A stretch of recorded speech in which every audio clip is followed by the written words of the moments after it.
हरे कृष्ण। जीव इस भौतिक जगत में अनंत दुखों का सामना करता रहता है। कभी कभी वो उन दुखों को दुख मानता है, कभी इतनी अविद्या में रहता है कि उसे पता ही नहीं है कि वो दुख भुगत रहा है। वो बस भौतिक उपलब्धि, धन, ऐश्वर्य, धंधा, स्टेट प्रॉपर्टी, इसी को सुख मानने में लगा रहता है। लेकिन अंततोगत्वा जिस शरीर में रहकर वो भोग कर रहा है, वो शरीर ही दुख का बड़ा स्रोत बनता है। वो अपने कर्म के जाल में इस प्रकार फंस जाता है जिस प्रकार एक कोश कीड़ा, रेशम का कीड़ा अपने आजू बाजू इर्द गिर्द ही अपना जाल बुनते रहता है और उसी कोश में अंततोगत्वा फंसकर मर जाता है। तो यही हमारी अवस्था है। हम हमारे इर्द गिर्द माया का ऐसा जाल बुनते हैं। ये हमारे ही कर्म है। माया भगवान की है, लेकिन उसका उपयोग हम कर रहे हैं अपने, और इस प्रकार से जाल बुनते हैं कि पता ही नहीं चलता है कैसे उसी के अंदर फंसकर हम रह गए। बहुत बार एक व्यक्ति के मन में विचार आता है कि मेरे जीवन में इस प्रकार से इतने अनंत दुख क्यों हो रहे हैं। मैंने ऐसा किसी का क्या बिगाड़ा है कि मुझे इतने दुख प्राप्त हो रहे हैं। मेरे जीवन में इस प्रकार की अवस्था क्यों आई है। ऐसे अनंत विषयों के ऊपर हमारे मन में विचार आता है। देखिए, अनंत कोटि जन्मों के कर्म को हम ढो रहे हैं, उन कर्म के प्रारब्ध को, उन कर्म के फलों को हम ढो रहे हैं।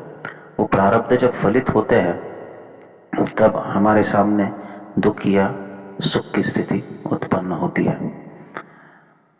अब ये प्रारब्ध ही हमारे जीवन के अलग अलग अवस्थाओं के कारण है।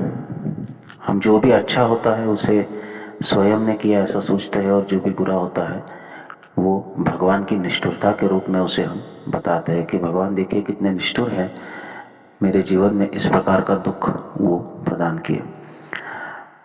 वास्तव में देखा जाए तो भगवान एक व्यक्ति के बारे में तभी सोचते हैं जब वो उनको आवाहन करता है, वो उनको पुकारता है। द्रौपदी के साथ क्या चल रहा था ये भगवान देख रहे थे, लेकिन भगवान तब तक नहीं आए जब तक द्रौपदी ने हाथ ऊपर करके उन्हें नहीं पुकारा। गजेंद्र 1000 वर्ष तक अपना प्रयास करता रहा, लेकिन भगवान तब तक नहीं आए जब तक गजेंद्र ने उनके प्रति प्रार्थना नहीं की। तो भगवान वास्तविक जीव को पूर्ण स्वतंत्रता देना चाहते हैं, और वो चाहते हैं कि जीव स्वतंत्रता से भोग करे। जिस प्रकार हमारी इच्छा हो उस प्रकार हम भोग करें। अब हमारी इच्छा दुखों को भोगने की नहीं होती है, लेकिन सुखोपभोग करने की इच्छा में हम दुख भुगतते रहते हैं। तो भगवान कभी भी हस्तक्षेप नहीं करते हैं हमारे कार्यों में। जैसी हमारी इच्छा है वैसा होने देते हैं, और इसलिए इच्छा करना ये बहुत सावधानता से होना चाहिए। किसी भी विषय में इच्छा नहीं करना चाहिए।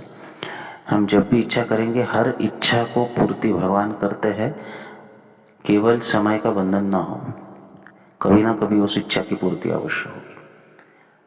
तो देखा जाए तो भगवान वैसे एक बद्ध जीव के विषय में सोचते ही नहीं है। वो तो बस उसके इच्छाओं को पूर्ण करने के लिए सैंक्शन दे दिए कि जो भी इसकी इच्छा है पूरी करते रहो। और हमारी इच्छाएं भौतिक होती है, और भौतिक इच्छाओं को पूरा करते करते हम नाना प्रकार के दुखों को भोगते हैं।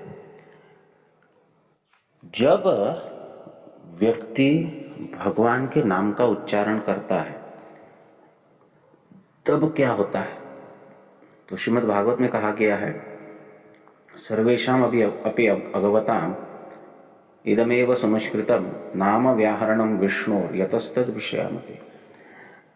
जब व्यक्ति भगवान का नाम उच्चारण करता है, नाम व्याहरणम विष्णु, भगवान के नाम का उच्चारण होता है, बहुत प्रयास के साथ या जानबूझकर, प्रेम से, या फिर विवशता में, न जानते हुए और बस बोल दिए भगवान के नाम को। जब भगवान के नाम का उच्चारण होता है तब सर्वेशम अपि अघवताम, उसके जीवन में जितने भी अघ है, जितने भी पाप हैं, अनंत कोटि जन्म के पाप हैं, वो सर्व सुनिष्कृतम, उसका निष्कृत हो जाता है। निष्कृत का अर्थ है कि वो पूर्णतया नष्ट हो जाते हैं। इदमेव सुनिष्कृतम, कब? जब व्यक्ति भगवान के नाम का उच्चारण करता है। और फिर क्या होता है? फिर कहते हैं यतस्तद विषयामति ही। इसके दो अर्थ है। इसका ऊपरी अर्थ है कि व्यक्ति की मति भगवान के विषयों में लग जाती है जब वो भगवान का नाम लेता है।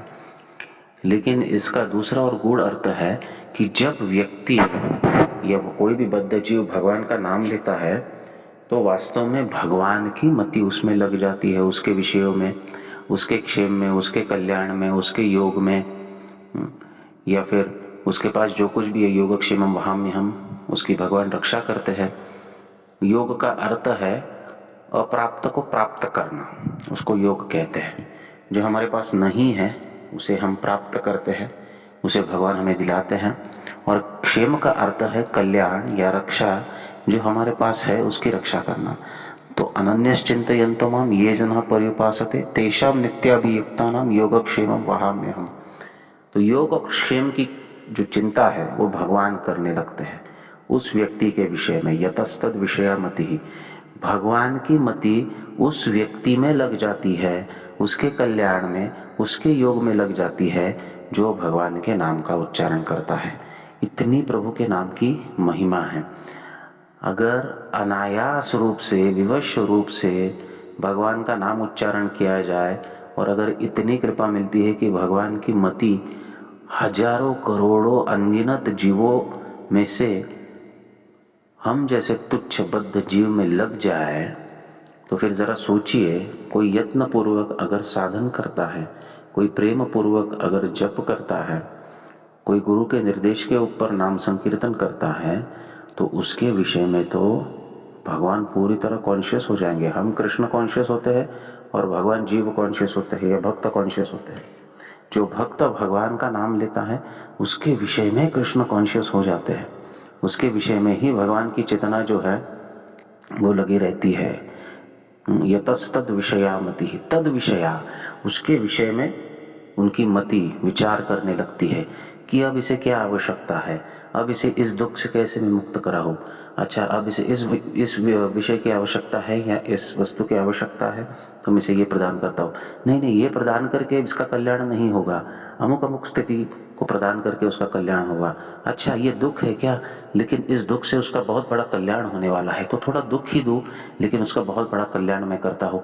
इस प्रकार से कृष्ण हरेक क्षण के विषय में प्रत्येक उस जीव के बारे में सोचते हैं जो उनके नाम का उच्चारण करता है। नाम व्याहरणम विष्णु, यहाँ पर नाम जप, नाम संकीर्तन नहीं कहा गया है, नाम व्याहरणम विष्णु।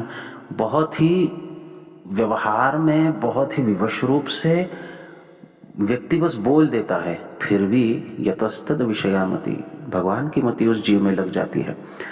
अब जिसके विषय में भगवान की मति लगी है उसे अपनी मति अपने क्षेम और कल्याण में लगाने की आवश्यकता नहीं है। तेरा मन मुझ में तो मैं तेरे काम में, तेरा मन तेरे काम में तो मैं मेरे धाम में।